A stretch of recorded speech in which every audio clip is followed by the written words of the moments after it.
सत्संग की महिमा और कर्म तथा कर्म त्याग की विधि। भगवान श्री कृष्ण कहते हैं, प्रिय उद्धव, जगत में जितनी आसक्तियां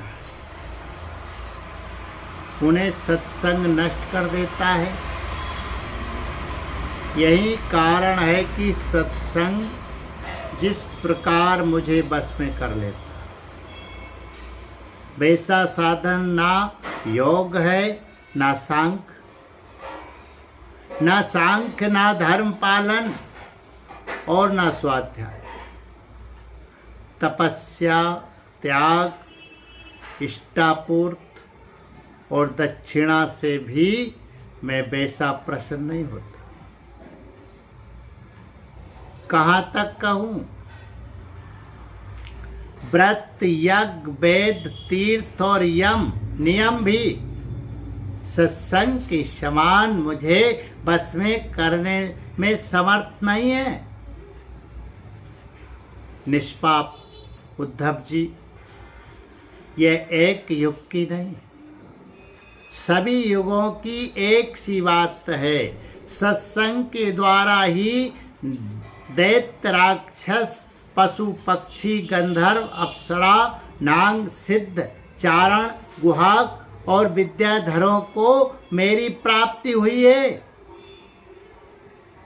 मनुष्यों में वैश्य, शूद्र, स्त्री और अंत्यज आदि रजोगुणी, तमोगुणी प्रकृति के बहुत से जीवों ने मेरा परम पद प्राप्त किया है। वृत्तासुर, प्रहलाद, बृहस्पर्वा, बलि, बाणासुर, मैदानव, विभीषण, सुग्रीव, हनुमान, जाम्बान, गजेंद्र, जटायु, तुलाधार, वैश्य, धर्मव्याध, कुब्जा, ब्रज की गोपियां, यज्ञ पत्नियां और दूसरे लोग भी सत्संग के प्रभाव से ही मुझे प्राप्त कर सके। उन लोगों ने ना तो वेदों का स्वाध्याय किया था और ना विधि पूर्वक महापुरुषों की उपासना की थी। इसी प्रकार उन्होंने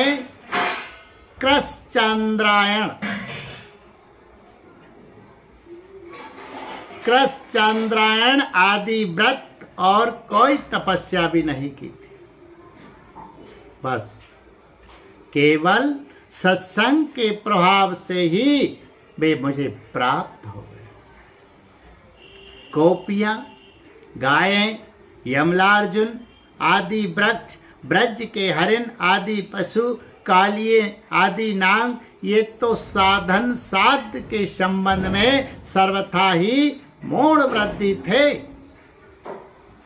इतने ही नहीं, ऐसे और भी बहुत हो गए जिन्होंने केवल प्रेम पूर्ण भाव के द्वारा ही अनायास मेरी प्राप्ति कर ली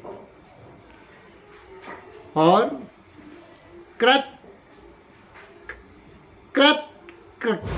हो गए। उद्धव,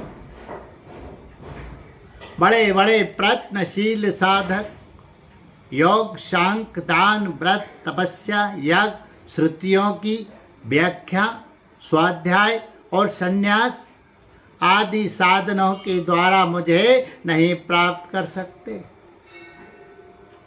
परंतु सत्संग के द्वारा तो मैं अत्यंत सुलभ हो जाता हूँ। उद्धव, जिस समय अक्रूर जी भैया बलराम जी के साथ मुझे ब्रज से मथुरा ले आए, उस समय गोपियों का हृदय गाढ़ प्रेम के कारण मेरे अनुराग के रंग में रंगा हुआ था। मेरे वियोग की तीव्र व्याधि से वे व्याकुल हो रही थी और मेरे अतिरिक्त कोई भी दूसरी वस्तु उन्हें सुखपूर्वक नहीं जान पड़ती थी। तुम जानते हो कि मैं ही उनका एकमात्र प्रियतम हूँ। जब मैं वृंदावन में था तब उन्होंने बहुत सी रानियां वे रास की रात्रियां मेरे साथ आधे क्षण के समान बिता दी थी।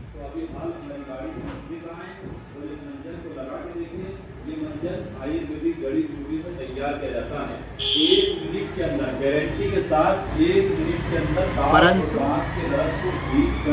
प्यारे उद्धव, मेरे बिना वे ही रात्रियां उनके लिए एक एक कल्प के समान हो गए।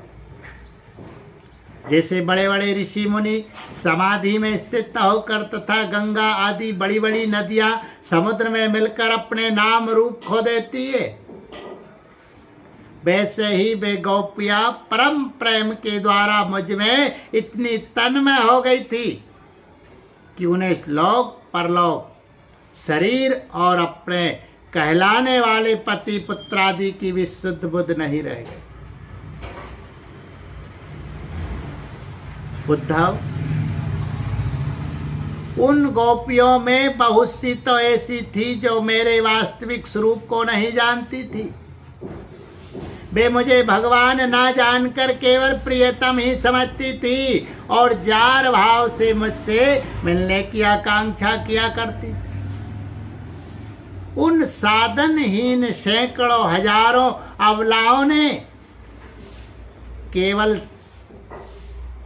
संग के प्रभाव से ही मुझ पर ब्रह्म परमात्मा को प्राप्त कर लिया।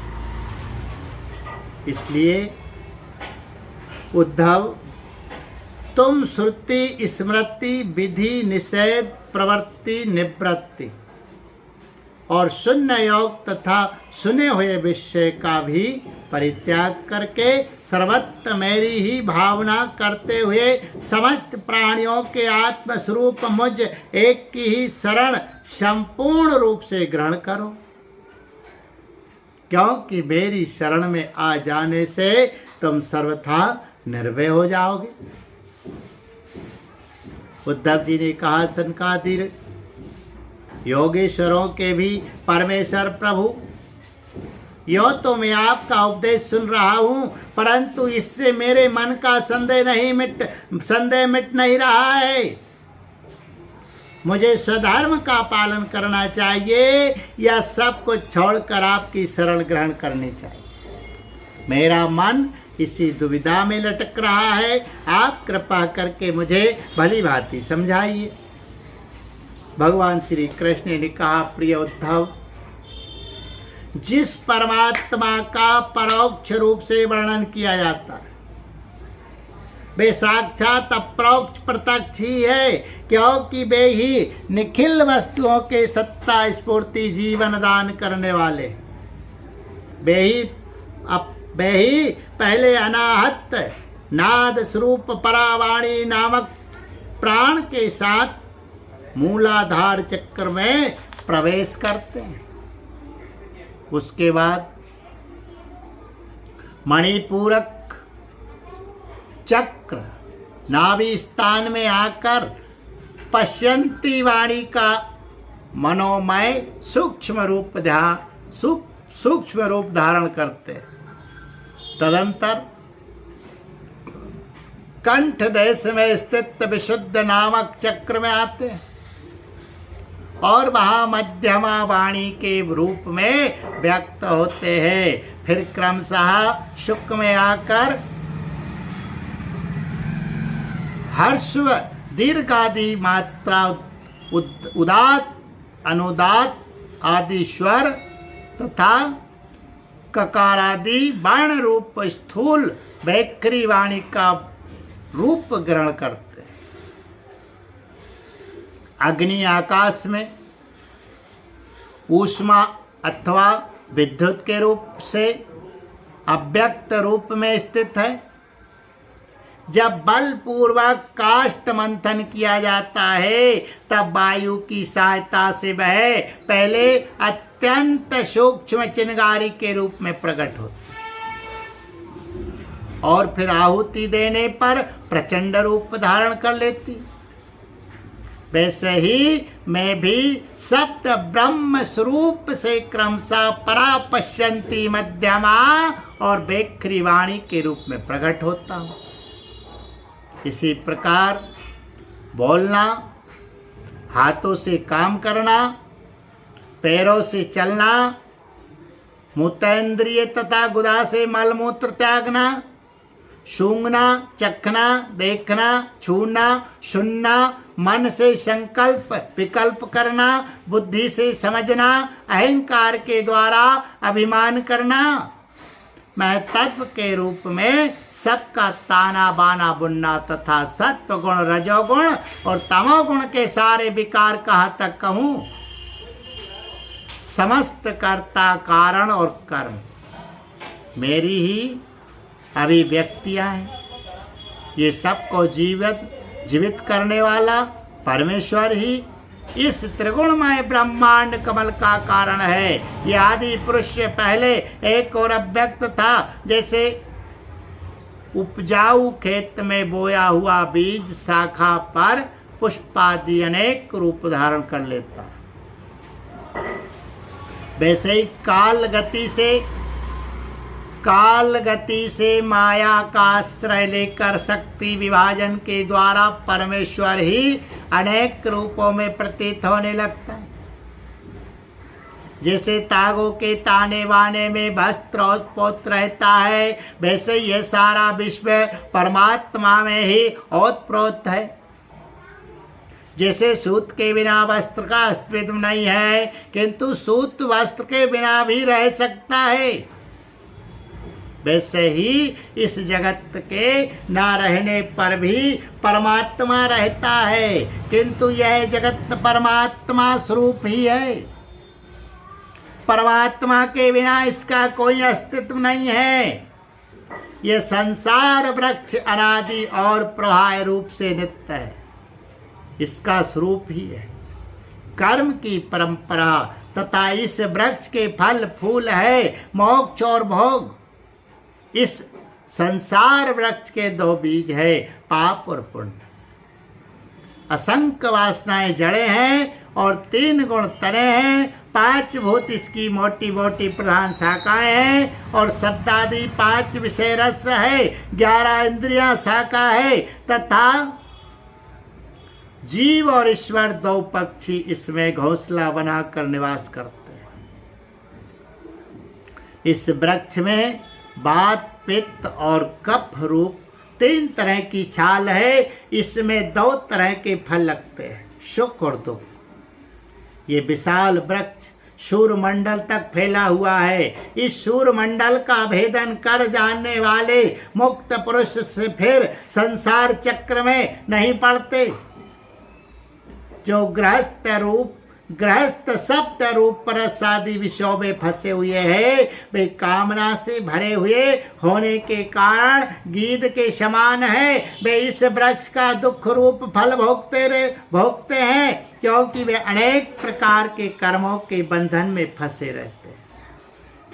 जो अरण्यवासी परम हंस विषयों से विरक्त है, वे इस वृक्ष में राजहंस के समान है और वे इसका सुख रूप फल भोगते हैं। प्रिय उद्धव, वास्तव में मैं एक ही हूँ। ये मेरा जो अनेकों प्रकार का रूप है, वह तो केवल मायामय है। जो इस बात को गुरुओं के द्वारा समझ लेता है, वही वास्तव में समस्त वेदों का रहस्य जानता है। अतः उद्धव, तुम इस प्रकार गुरुदेव की उपासना रूप अनन्य भक्ति के द्वारा अपने ज्ञान की कुल्हाड़ी को तीखी कर लो और उसके द्वारा धैर्य एवं सावधानी से जीवन भाव को काट डालो। जीव भाव को काट डालो, फिर परमात्मा स्वरूप होकर इस वृत्ति रूप अस्त्रों को भी छोड़ दो और अपने अखंड स्वरूप में ही स्थित हो रहो। बोलिए गोविंद गोपाल कृष्ण भगवान की।